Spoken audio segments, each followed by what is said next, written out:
Hey, welcome to Sunday. Glad you're with us. We're now on daylight savings time. There's a big uproar about having to change the clocks every year. I was listening to the radio yesterday. Everybody's up in arms, so we have to change our clocks twice a year. I've been doing it my whole life. It doesn't bother me one bit. I used to do morning TV, and when they switched the clocks forward like they did today, I always had to get up an hour earlier. Instead of getting up at 4 in the morning, I had to get up at 3 in the morning. Whatever. It's only for a couple of days. But anyway, there's this big movement to change it. The problem I have is they want to change it to permanent daylight savings time. I'm all for leaving it on just standard time.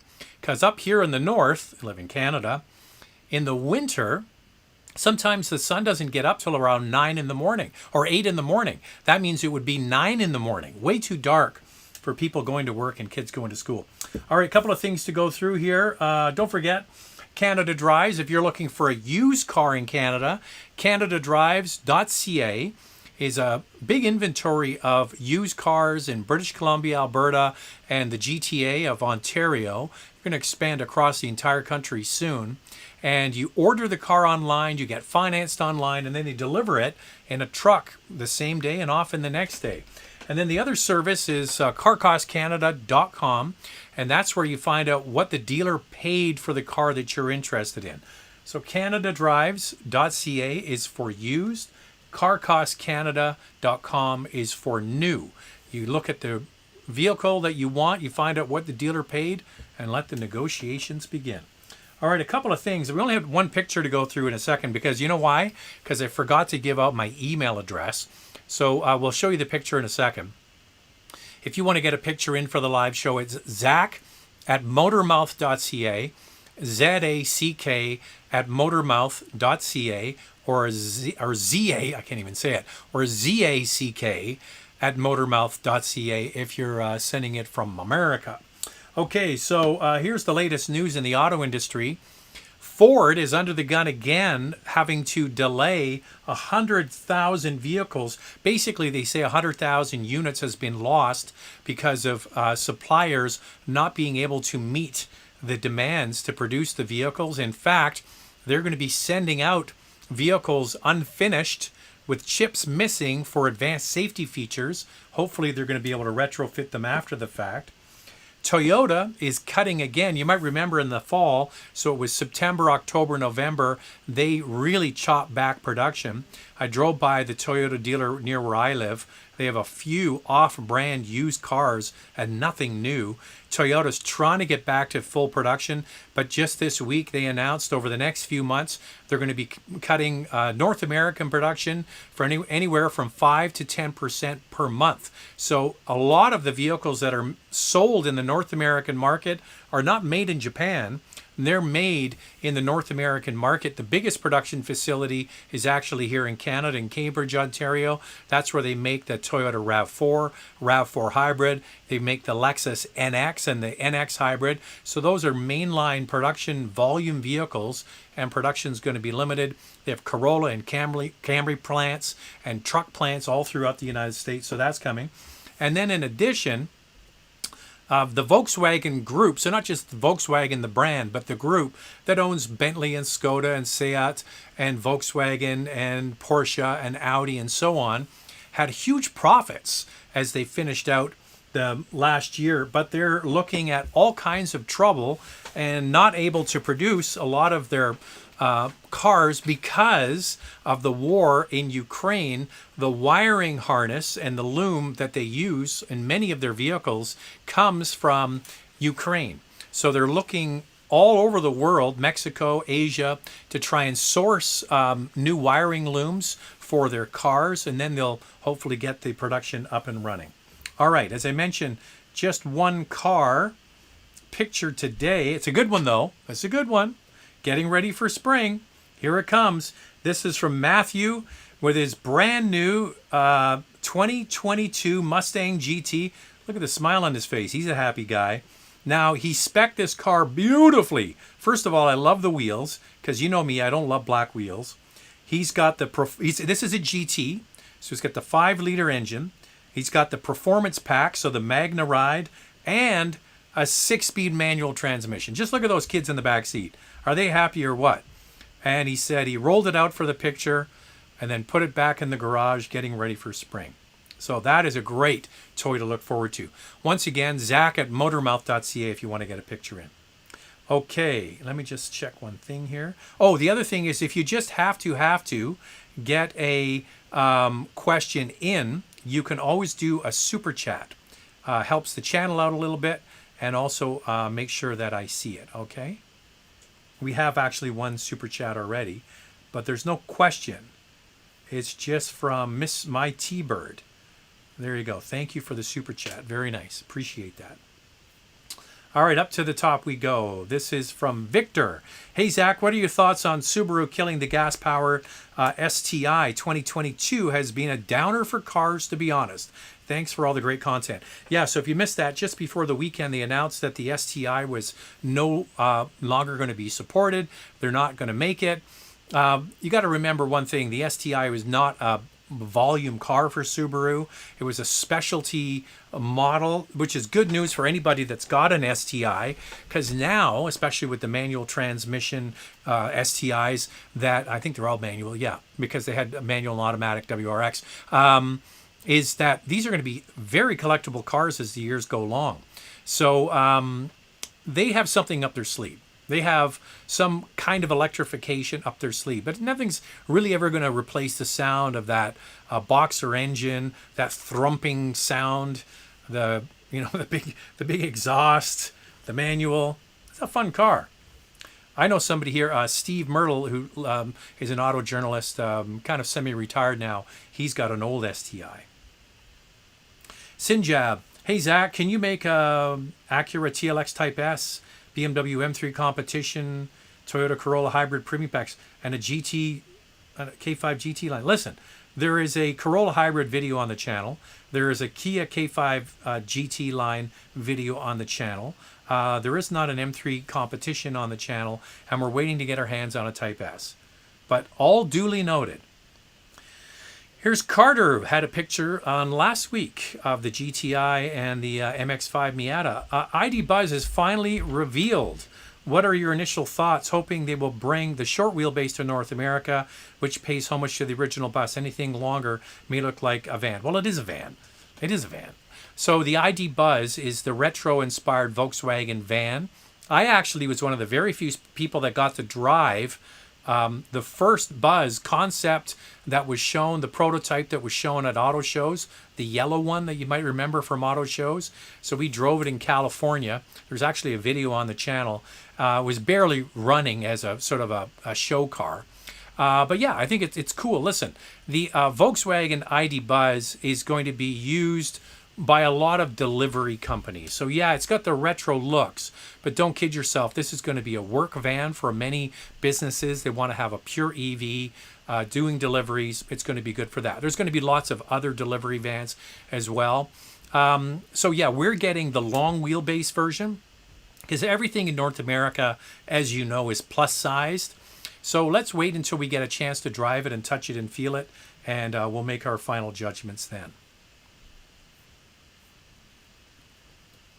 Here's the super chat. Appreciate that. From Mohammed. Hey, Zach. First off, I should say my wife and I love your car reviews. Awesome. What compact SUV would you recommend for a budget of $50,000 or less?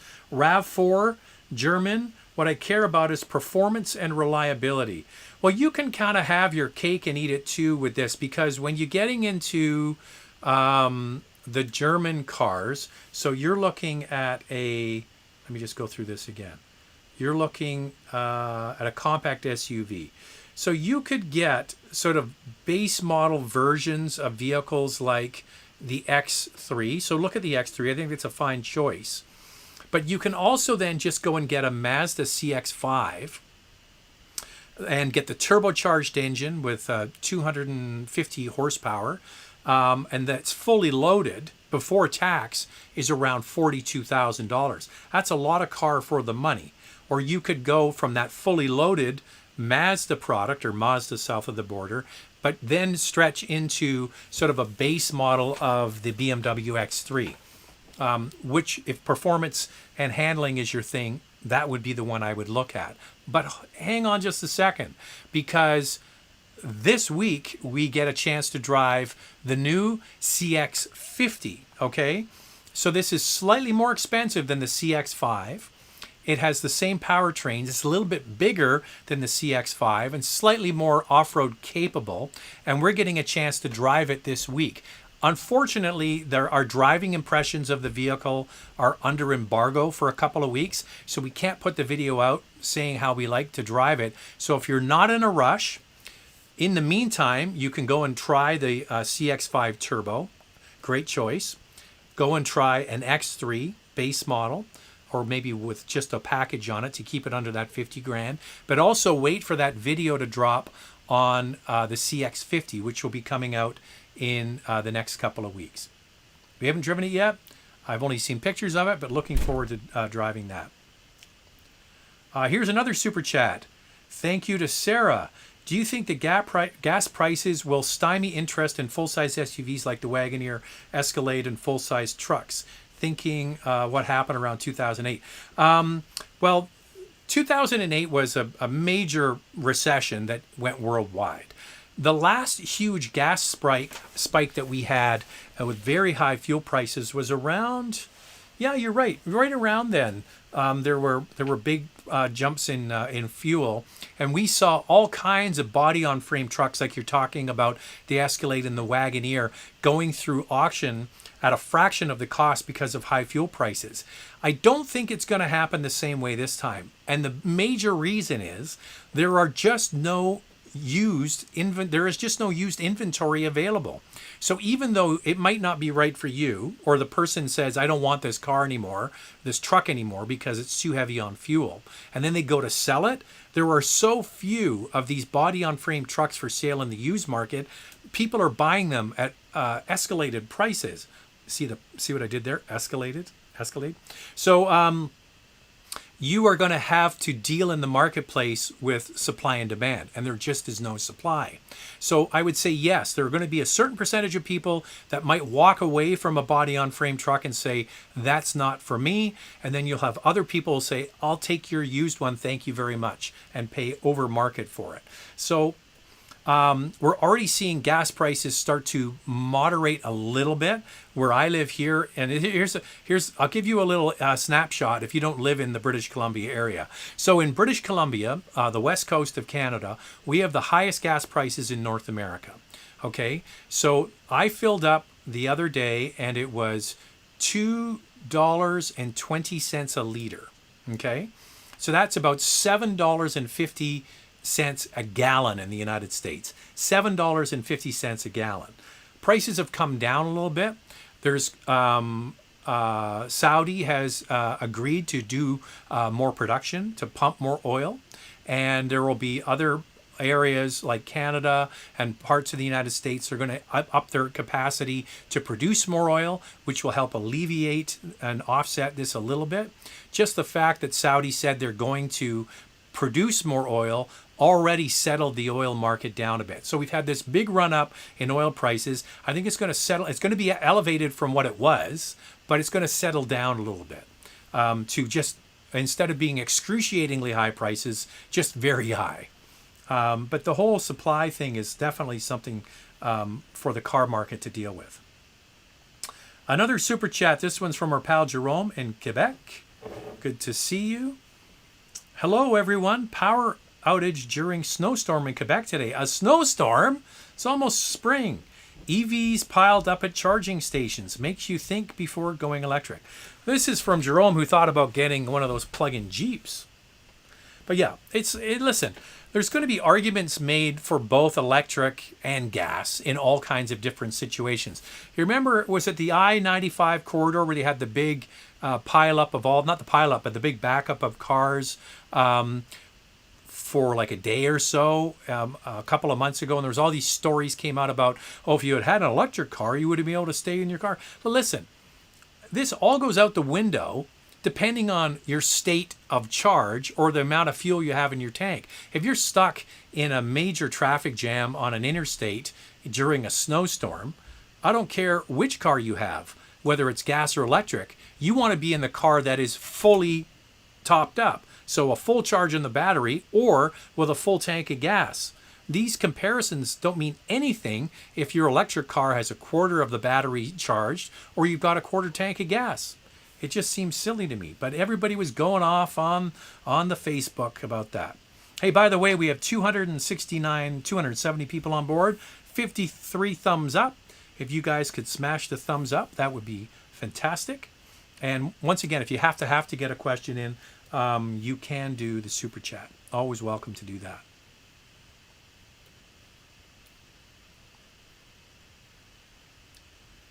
Zach, late again? I was not late. Zach, what are your thoughts on the Mazda CX-60? That, if memory serves me, is the rear drive inline six model. So I haven't read up too much on it yet. But yeah, we're going to see a lot more vehicles coming from Mazda as we go through the next couple of years. Raj is here. Hi, hope all is well. Leafs lost to Buffalo today. If the Leafs lost to Buffalo, that's not good because Buffalo is a perennial stinker. Canucks are playing tonight against Tampa Bay. I'm not holding out much hope for the Canucks against Tampa Bay as the Stanley Cup champions. Here's Ren. I see Mazda CX-60 PHEV was released in Europe. Any timeline on something similar? Make it to the U.S. and Canada. As I just mentioned, I haven't read up too much on the CX-60 news, so I apologize for that. That's bad on me, but we've been busy here doing a lot of stuff. So there you go. Jerome says, can't help but seeing how we try to solve our Russian oil issue with Saudi Arabia oil, buying from an oligarchy or religion-based dictatorship. We're kind of screwed. Yeah, it's not a dictatorship. It's a royal family that runs Saudi Arabia. But I agree. I said this last week. I'm talking about oil, and I said I think it's ridiculous that Canada has the third largest oil reserves in the world. Okay, we have a huge oil reserve in Canada. Come on in. I feel like I got some pretty big sports news right now. What's the news, Jack? Tom Brady has just unretired. Jack, sit. Come here. What's the news? Guys, Tom Brady has just unretired. And who's he signing with? Tampa, still Tampa, but he's Tampa? unretired. He must have been bored. Ronaldo talked him back into it. Well, he's pals with Ronaldo. Apparently. That's wasn't there Steelers quarterback news today? Steelers? Yeah. No, Seahawks. Yeah, well, we Seahawks. know that. Yeah. All right, Tom Brady's back in. Tom Brady's back. March Madness, Wednesday. Stay tuned. Canucks, Tampa Bay. Who's going to win, Jack? Definitely not the Canucks. I'll tell you that. Nice hat. Thank you. You might have noticed Jack's Blue Jays hat. Jack, grab your hats. Grab your hats. We're doing it? Yeah, listen. This kid has got he's got a new job for the summer. Fitted hats, and it's a collection. Now, you think he's got enough hats? Look at them all. Do you want to go? You do the other side. You do the other side because that's where the patches are, the side patches. That's insane. And they're all inspired by different things. Okay, off you go. I got work to do. Got people to answer questions to. What are we talking about? Yeah, Jack's got a thing for hats. I guess I got a thing for watches and cars. So you got to start somewhere. Yeah, Canada has the third largest oil reserves in the world. Apparently, Canada has enough oil to supply the entire world for like 100 years. Some stat like that. And I said last week, hey, I got a crazy idea. Why don't we supply oil to people who need it, like Europeans and Americans and Canadians? What a crazy concept.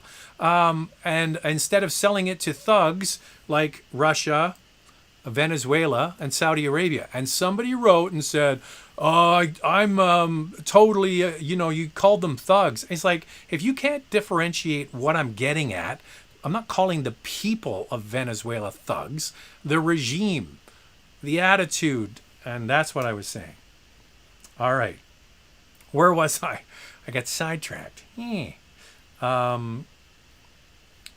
Jack and his hats. Another super chat. Ben, hey Zach, how good are the cabin heaters in EVs? Yeah, the EVs have great cabin heaters. The one thing you got to remember also is you can precondition electric cars. You get on your phone. It's plugged in your garage, and you go in there and you say, set the cabin to 20 degrees Celsius or 72 degrees Fahrenheit. Put the seat heater on, turn on the heated steering wheel. Then you get in the car, and it's nice and toasty warm. And so one thing you want to look at is when you're looking at buying a potential electric car, does it come with what's called a heat pump? Okay, heat pumps definitely provide heat, but they also don't scavenge as much power off the battery. If you just have friction, basically an electrical element that's using electricity from the battery, you lose more range. Okay, so that's one thing you want to look for. Back up to the top we go.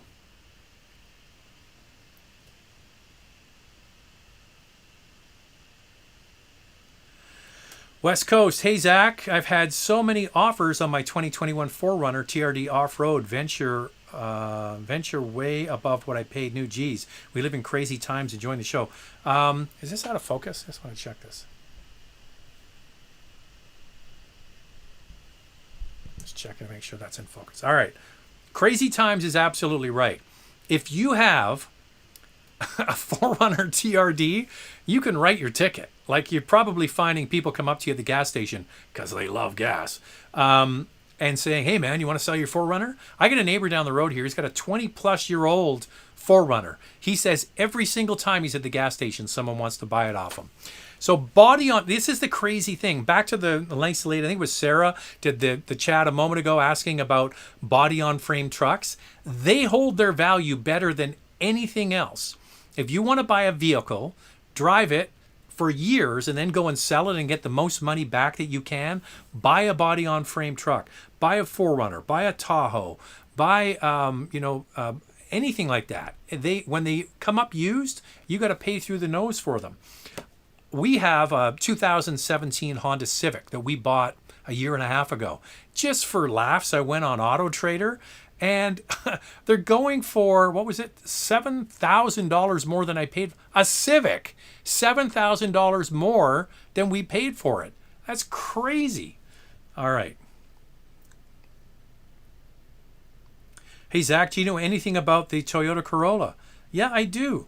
I know about the Toyota Corolla.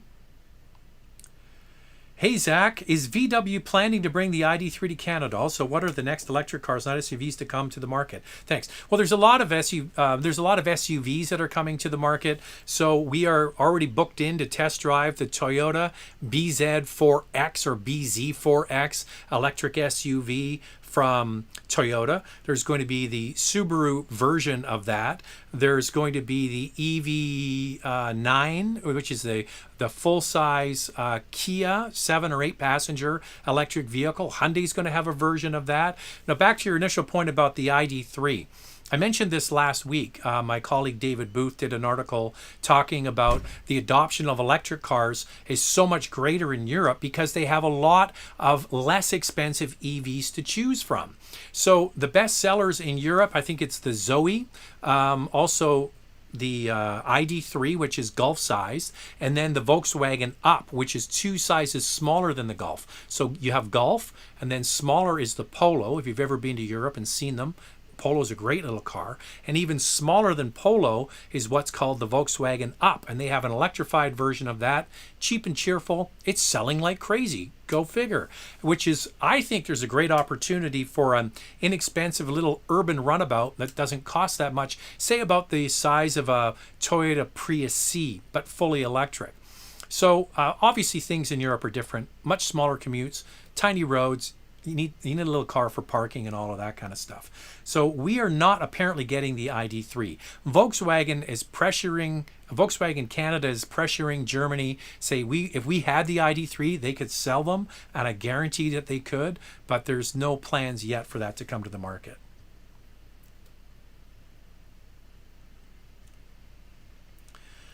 What do you think of the Santa Fe calligraphy? I suggest you go and watch the video. We did a video on that very vehicle, the Santa Fe calligraphy. It's great, by the way. I think it's a wonderful product. I'm shocked at the MSRP of the Toyota Supra, $70,000. I feel like the price should be $53,000.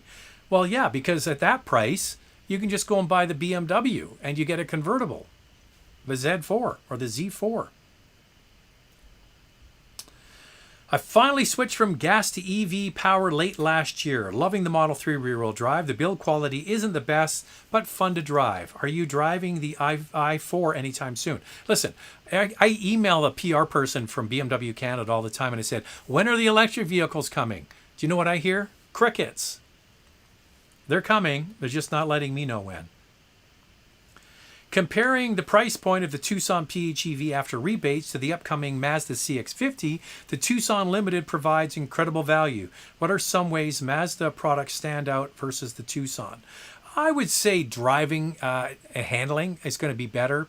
We haven't driven that particular model. As I mentioned, we get to drive it on Tuesday, so that's good. We have to hold off on the video until the embargo lifts, but that is definitely a car I would suggest that's going to be more driver focused. Now, one thing to keep in mind, the CX-50 is targeted at a higher end market. It's targeted at a vehicle that has some extra off-road capabilities.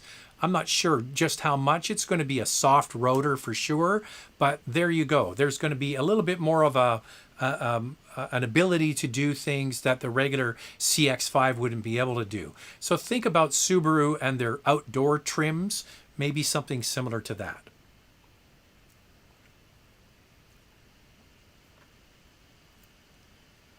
Okay, you're asking the same. You don't have to ask the same question over again.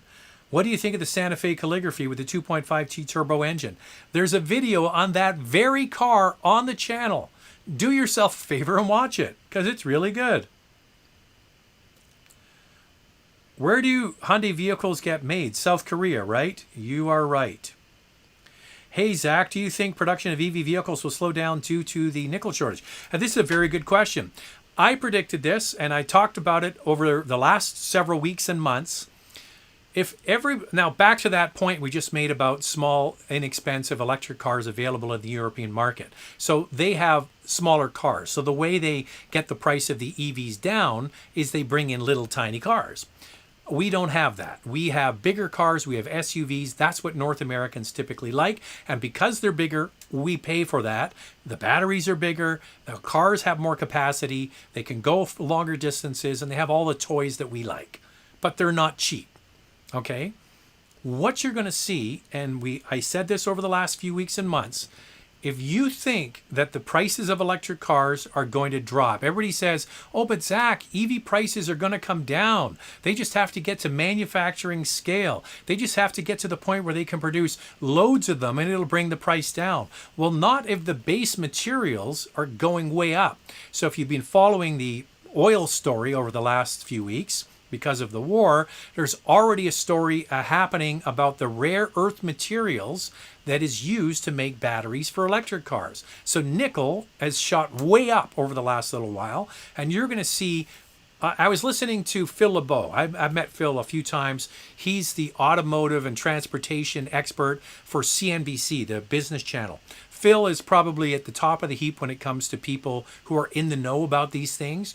And I was listening on satellite radio in the car to Phil LeBeau doing a segment on Ford, where they made a big announcement about even more electrified vehicles. And he brought up the point that I've been saying, which is General Motors, Ford, Toyota, Volkswagen Group, all of these, and then you have Tesla, all of these different companies are going to make big announcements around electrification at 2025, 2030, and 2035. They're going to be like, listen, where is all of this material coming from? So if you have a large number of people chasing a small amount of available raw material, what does that do to the cost? It shoots up. So I think that unless we get way more resource development to find these rare earth materials wherever they lay in the world, unfortunately for a lot of this, they come from places like China has lithium deposits there and so on. That's the story. We're going to have all of these companies chasing these raw materials. I don't see the price of electric cars coming down. They might stay the same. In my opinion, they might even go up. Which begs the question is like I've been saying for months is electric cars are the plaything of the upper middle class. They're not for everyday people. We have a super chat from JM Smicky. JM Smick. You don't have a question, but I thank you for the super chat. Another super chat from Mark. Thank you, Mark. Oh, Mark has a question here below. Hi, Zach. Would you know your impression about the M235 Grand Coupe from BMW? This is a fun little car. So think about the front-wheel drive platform shared with Mini. That's what the Grand Coupe is.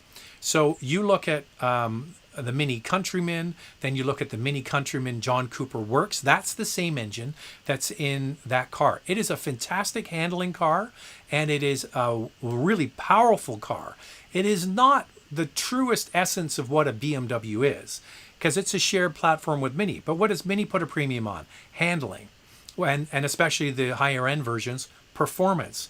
And who owns Mini? BMW. So they actually do have some similar points at heart, which is the development of fun to drive cars with a lot of power. So that's what's at the essence of that car. And I say, if you haven't driven it, go and give it a shot, because it absolutely is a blast to drive. In my opinion, that engine might be, the 235 might be kind of overkill for that car, because I just drove the regular one and I thought it was fantastic. Alex Tom, a super chat here. A young guy looking to replace my manual V6 Mustang with a BMW 240 or 440i.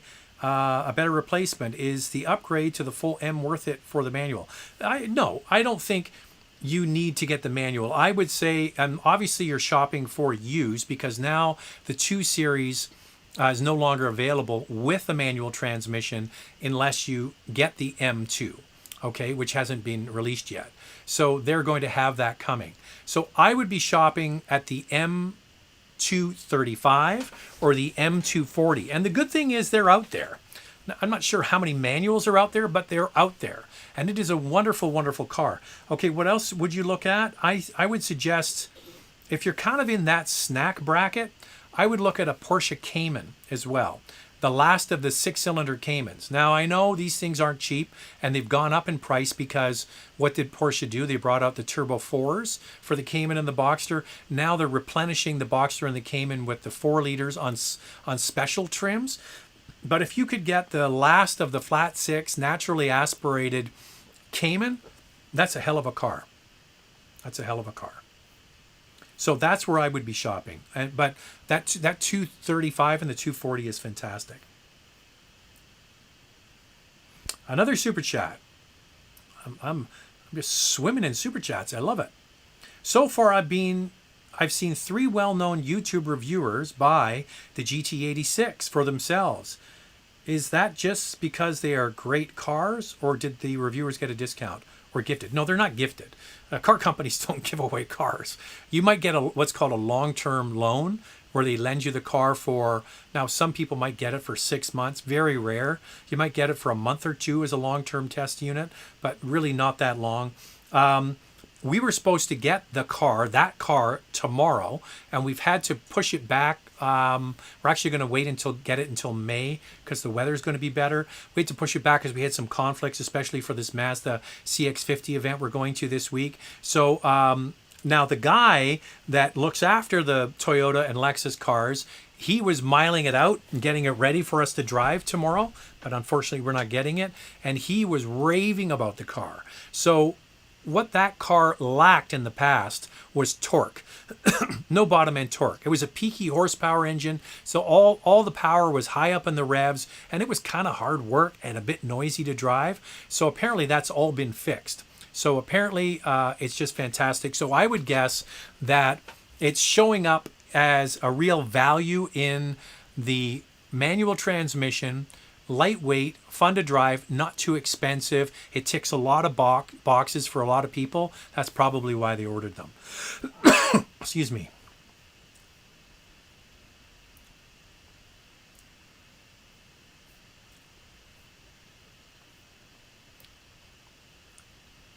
We have another super chat. Appreciate it. Cadillac had the plug-in hybrid CT6 for a few years that had a save for later option for its battery power, so you can save it for when you need it. Does any other PHEV car SUV do this now? Yes, some of them do for sure. Off the top of my head, I know the Outlander from Mitsubishi has this feature. The Tucson plug-in has it as well. So what you do is, yeah, you save the battery for later, and you also have a function where, well, if you're driving on the highway, for example, and the engine is more efficient at highway speeds, you can turn on basically the engine to create a generator and top up the battery. So you're doing a longer trip, but then when you get to an urban area and you want to utilize just EV, you can switch it back and forth. So the Outlander has that for sure. And I'm telling you something, I cannot wait for the Outlander. It's going to be coming this summer. The Mitsubishi Outlander is going to have probably the best range of all plug-in hybrid SUVs that are available in the marketplace. So the one to beat right now is 68 kilometers of range for the Toyota RAV4 Prime. That has, I'm trying to remember what it is now, 18 kilowatt hour battery. The PHEV for Mitsubishi will have a 20 kilowatt hour battery. So it should have even better range than that car, than the RAV4. So that has the ability to save your battery for later. Okay? Hopefully that answers your question. So those are a couple I have just off the top of my head.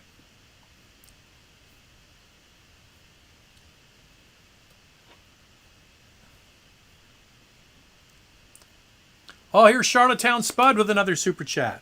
Charlottetown Spud, one of my favorite handles here on the channel. With the overall cost of living going way up, do you think enthusiast cars like the GR86, Mazda MX-5 will drop drastically in sales? Companies will just stop making them. Well, we have to see how long this is going to last. At the beginning of the inflation spike that happened during 2021, all of the central bankers were saying that this inflation spike was transitory, meaning that it was going to move through the economy due to supply chain issues and the economy roaring back and everything getting backlogged, the chip shortage in the auto industry. But this will pass. Now you have a war that's happened in Europe. And we're seeing no change to the supply chain crunch and the chip shortage crunch. And 2021 is dragging into 2022. But on the grand scheme of when cars are designed, engineered, and produced, I've mentioned it many times here on the live show, a car production from beginning the concept all the way to it arriving at the dealer is about 5 years. So car companies don't think in short terms. Now, as much as it hurts all of us to buy anything these days and to fill our cars with gas, it isn't a long-term phenomenon when it comes to car production. What I could see is that some of the manufacturing capacity might need to be shifted to new technology cars. Because if anything, these high fuel prices and the cost of living that you mentioned is going to accelerate the want and need for people to buy more fuel efficient vehicles. So there's going to be a greater demand for hybrid, greater demand for plug-in, greater demand for EVs. Now the EV is like chasing your tail, if you ask me, when it comes to the price of these things. In my opinion, they're all just too expensive, with a few exceptions. So that's one of the problems. Car companies only have so much production capacity, right? Toyota makes 10 million cars worldwide in dozens and dozens of factories all around the globe. So if they take production of one car out, it is replaced by something else. And my theory is we're going to see production capacity replaced by more fuel efficient vehicles over the next few years. We'll see what happens with the demand of all of these cars. But for me, it all comes down to cost. Here's a perfect example. We just saw the WRX there, the rally car. Getting rid of the STI from Subaru is making way for production of something that's more efficient. Okay, we have almost 400 people on board, 166 thumbs up. If you guys could smash the thumbs up. I don't know why it makes a big deal, but apparently for the old Google algorithm, it does make a difference.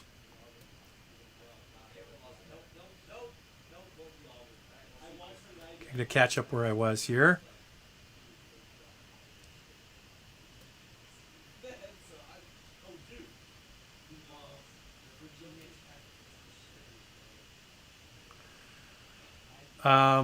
Here's Raj again. Why can't manufacturers make electric cars that look like normal cars instead of a weirdo car?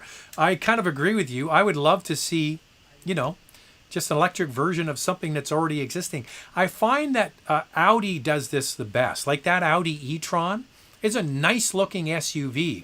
And from 10 paces, the average person couldn't tell you it's an electric car. It doesn't have a freaky design and weird door handles. It looks like a nice looking Audi SUV. So they kind of do it, in my opinion, the best. And their interiors are exactly the same. You buy an e-tron, it's exactly the same as an A6 on the inside. No difference. So they do it. I'm just so past the whole freaky door handle thing. Just give me a regular door handle. Are we seeing a ramp up in non-Tesla high-speed chargers across Canada? That seems to be the single biggest barrier to non-Tesla EV becoming mainstream. Well, there's been all kinds of announcements in the United States. We'll come back to Canada in a second. In the United States, the federal government in the U.S. is committed to producing like tens of thousands of EV charging stations.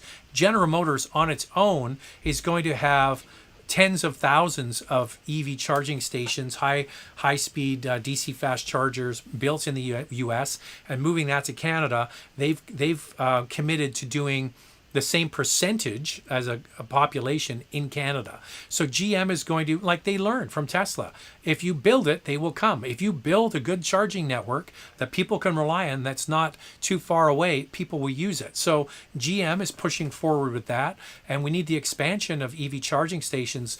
I went down to, we had the the Ioniq 5 again. No, the EV6 a week or so ago. And we don't have a 240 volt charger in the back of our house. So I went down to the DC fast charger. It took an hour because it's only a 50 kilowatt hour charger. It's a flow charger. It worked fine. And I went shopping while it was doing its thing. But it wasn't cheap. I mean, for to go from 40% battery up to 80% battery cost me $15. That's not cheap. Like everything is going to be like it's cheaper than gas, but it still isn't cheap.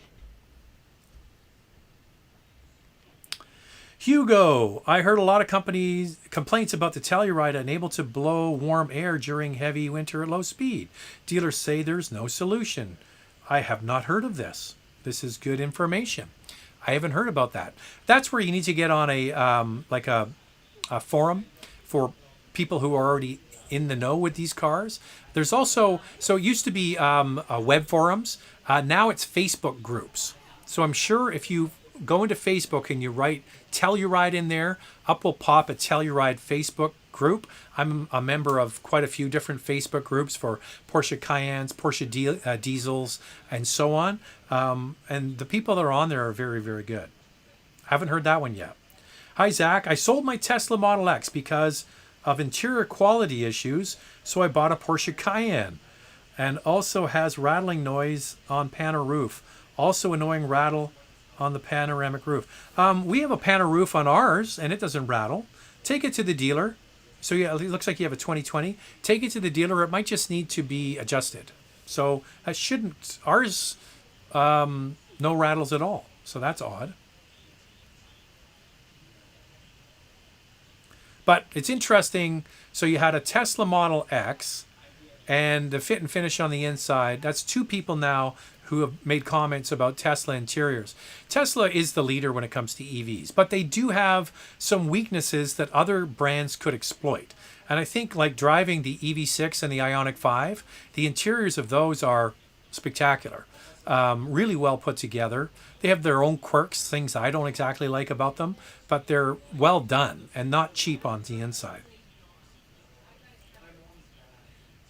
My T-Bird, dealers' lots are empty, so took your advice and retired both paid-for cars in the garage with Michelin ice pilots. I'm not sure what you mean by retired both paid-for cars. Well, I think what I was getting at is, you know, the car you have, you can just keep driving. Most people don't have a a car that is so bad that they have to get rid of it. Most people have a car that is running. If you maintain it, maybe you got to spend a little bit of money on it to get it through another year or so until the supply shortage hopefully alleviates, till the chip shortage hopefully alleviates. Hopefully, God willing, the war in Ukraine ends sooner than later. So my advice is hold on to the car you have. And I think that's what you're referring to.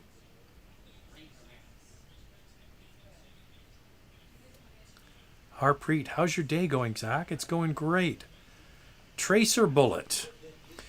I would suggest you check out Toyota Venza Hybrid. If you like to relaxed and efficient drive, check out the Acura RDX. If you want fun, I think you're replying to somebody else. But yeah, that's good advice. Those are good. Interesting. We have the updated 2022 Acura RDX. Just got it today. It's an A spec, and now they have their a Premium Elite, I think it's called, the top trim anyway, of the RDX that has the adjustable suspension is now available with the A spec trim. Just hang on a sec. Hey guys, quiet please. All right, they're watching basketball next door. Here's Josh. My buddy Josh got a new gig. He sent me an email. He's with a new real estate company in the he's in the Laurentians, selling high-end real estate. So well done, Josh.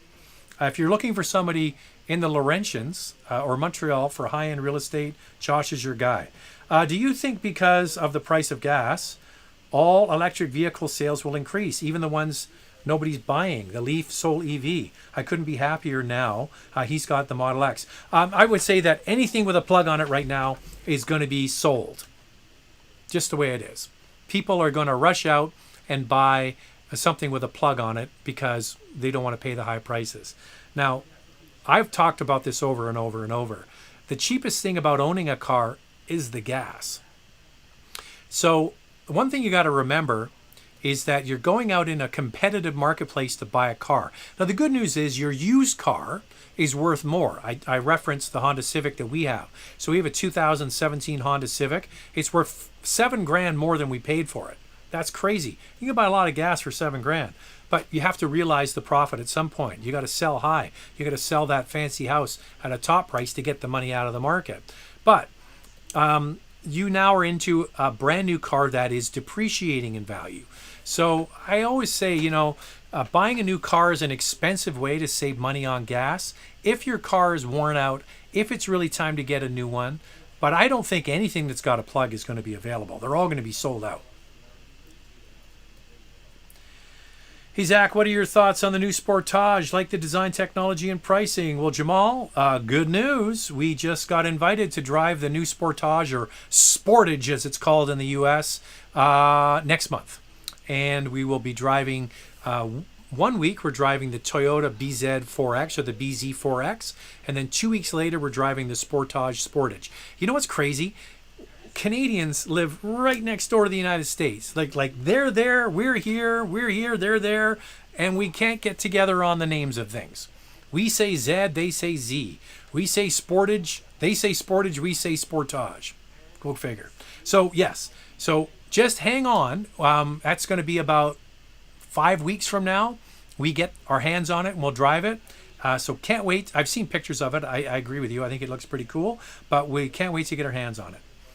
There's more super chats down here. I like super chats. Super chats are good. By the way, we have 400 people on board right now. 400 people on board right now. Just went to 405. That's a new record for the live show. So thank you. So thumbs up to you, and smash a thumbs up if you could as well. So appreciate that. 400 of you on board. By the way, by the time the week ends and we do this again, about 10,000 people will have watched this. So to all those people that watch it, which is the vast majority after it's gone live, thank you for watching. How many miles can a Highlander engine last? As with anything that is mechanical, and especially car engines, it all comes down to maintenance.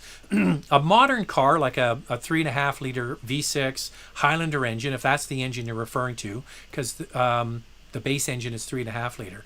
If you maintain it and you look after it and you do all the service on it, and it will run indefinitely, hundreds and hundreds of thousands of miles or kilometers.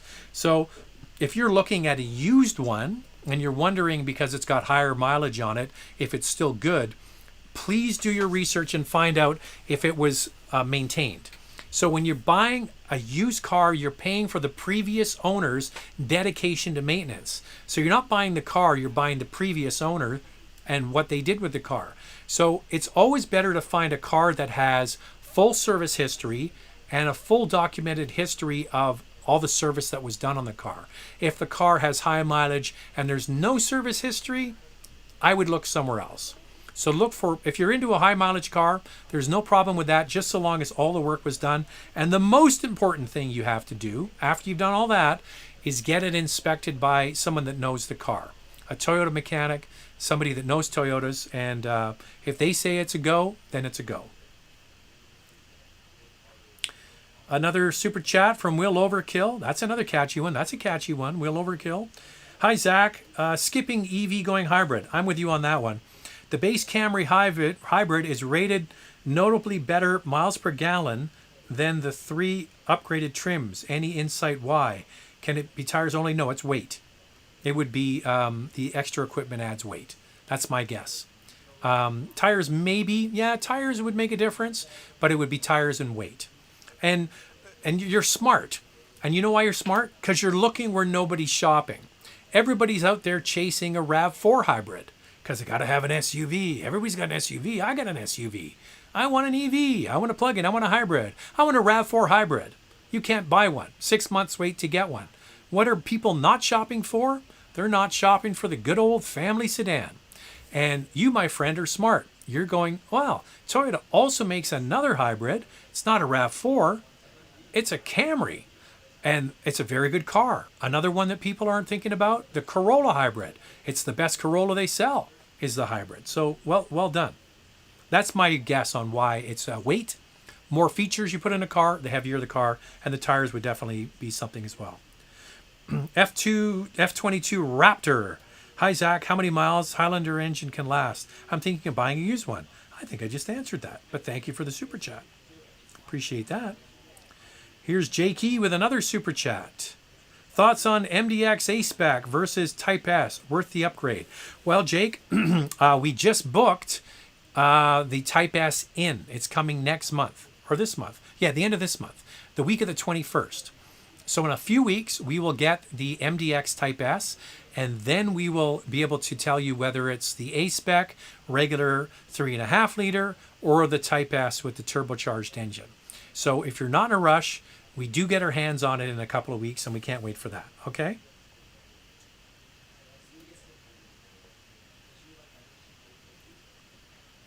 Zach, the Porsche salesman. I wish. I wish you got commission, brother. It ain't the case. All right, where are we here? I got to go back to the beginning. Back to the beginning.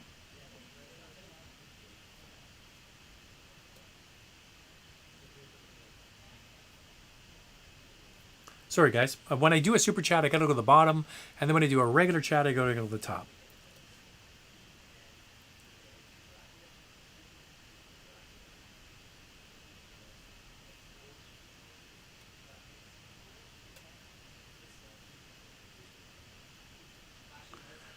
Okay. I found out where we were. Hi, Zach. Do you know anything about the Toyota GR Corolla?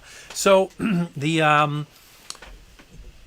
Yaris that is for sale in Europe, that's the high performance version, not coming to North America.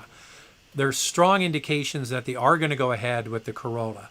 So for the North American market, because it's just the right size. As I mentioned, we like bigger cars here. So that is going to be coming from what I understand. So I don't have any information on the timeline of that, but that will be a very, very exciting car. 85K for an MDX Type S. What else competes at that price point? Seems pretty steep for it. So I think with the Type S, they're going right up the Genesis GV80 with the 3.5 liter turbo. Okay, so I think that's kind of how they priced it. I agree with you that I think that the price is steep. But 3-row utility vehicles with higher performance Yeah, it would be the GV80. However, the MDX is going to have a way better third row, more usable. You could look at an Audi Q7, but the high performance versions of that one are much, much more expensive. Yeah, so they've priced it right with vehicles like the X5 and the GLE and the GV80 and so on, but you're getting a lot more equipment in a car like that and space. So it doesn't really have a direct competitor on size, and I think that's where the MDX is going to shine, because the GV80 isn't that car. It has the option for the third row, but it's not very big, where the MDX is big.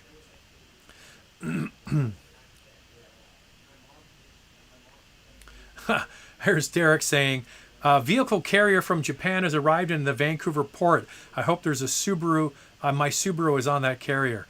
Yeah, it's funny that you're tracking ships. Actually, it's interesting you say that, Derek, because that's the ships arrive at Anasis, what's called Anasis Island here. That's where they unload the cars that come from Asia and from Korea, from China. Sorry, not China. I guess some come from China. So I think some Cadillacs and Buicks come from China, but from Japan and from South Korea.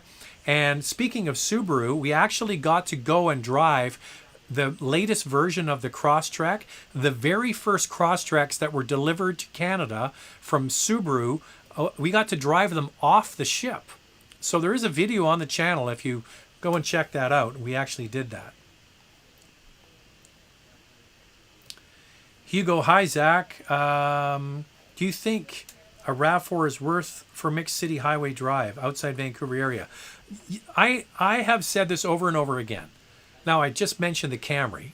You can't get a RAV4 hybrid right now. They're way back ordered. But if you're willing to wait, it's a fantastic product. I would suggest that the RAV4 hybrid is priced to perfection. It's $33,000 in the Canadian market. It has amazing fuel economy and is very, very well made and a killer resale value. Now, it's happiest in urban settings. That's where you get the greatest efficiency. But it doesn't mean it's not going to be efficient on the highway. It's just more efficient in the city. If you can get a RAV4 hybrid, I'm a big fan of the product. I think it's just one of the best vehicles that you can buy considering the price.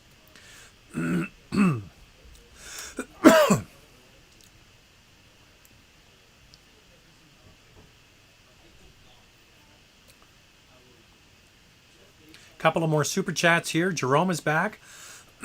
Excuse me. Prius all-wheel drive E, good. Little 7 horsepower engine does the job. So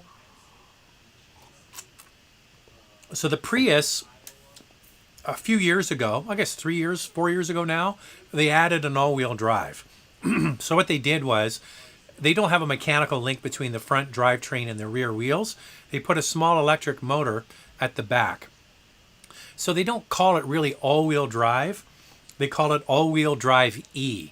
So it's an added level of traction. So it's better than a kick in the ass, right? You put good winter tires on it. And that's actually an electric car that is very inexpensive to buy.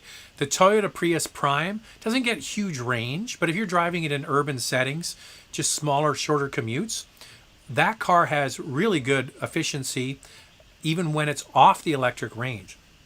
But yeah, it's not a true all-wheel drive system. It just has some assist to the rear wheels. Good point. Here's Scott Newell.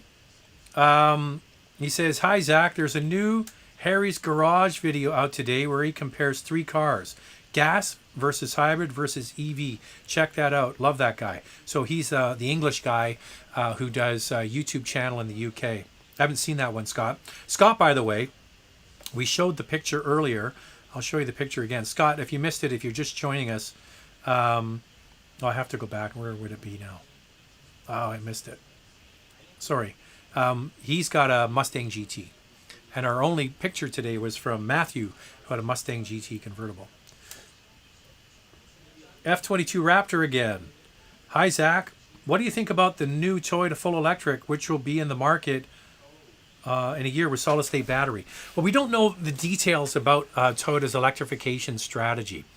The BZ4X or the BZ4X, we get a chance to drive it in about 3.5, 4 weeks. So really looking forward to driving that. So that is range similar with like the Volkswagen ID4, around 400 kilometers, 250 miles with the front wheel drive, or the two-wheel drive version. They haven't announced the range of the all-wheel drive. And then they have been working on this solid state technology for quite a long time.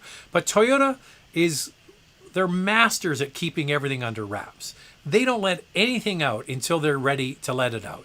I'm not sure how they accomplish that, because so many other brands, they leak all this stuff out. But Toyota is really good at keeping it under wraps. So until they're willing to tell us what their technology is and how it works and all of that, and the benefits and the range and the price and all those sorts of things, we won't know. It's just all speculation, which is really frustrating, because I see stupid articles online from people who say they have all of the information about a car. They don't. They're just speculating. So until we know, we don't know. We're just speculating. All right, we are coming up on an hour. Just want to make sure I didn't miss any super chats. I know, I don't mean to look like I'm being greedy or whatever because I want these super chats. It's just that if you really have to get a question answered, that's the best way to sort of flag it for me to read it. I appreciate the donation to the channel as well, but that's really the best way to flag that you have to get your question answered, because so many people come in. That's just the nature of doing live shows like this. So thanks to everybody that took part. And by the way, I don't read all of the questions, obviously, but I do read them all after the fact. So I get where you're going with the questions and so on. So I appreciate it.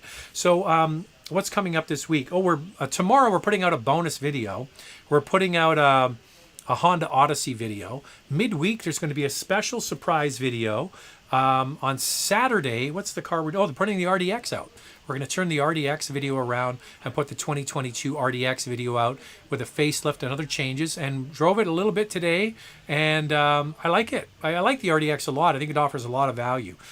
So other things that were just booked recently, as I mentioned, we just booked the MDX Type S.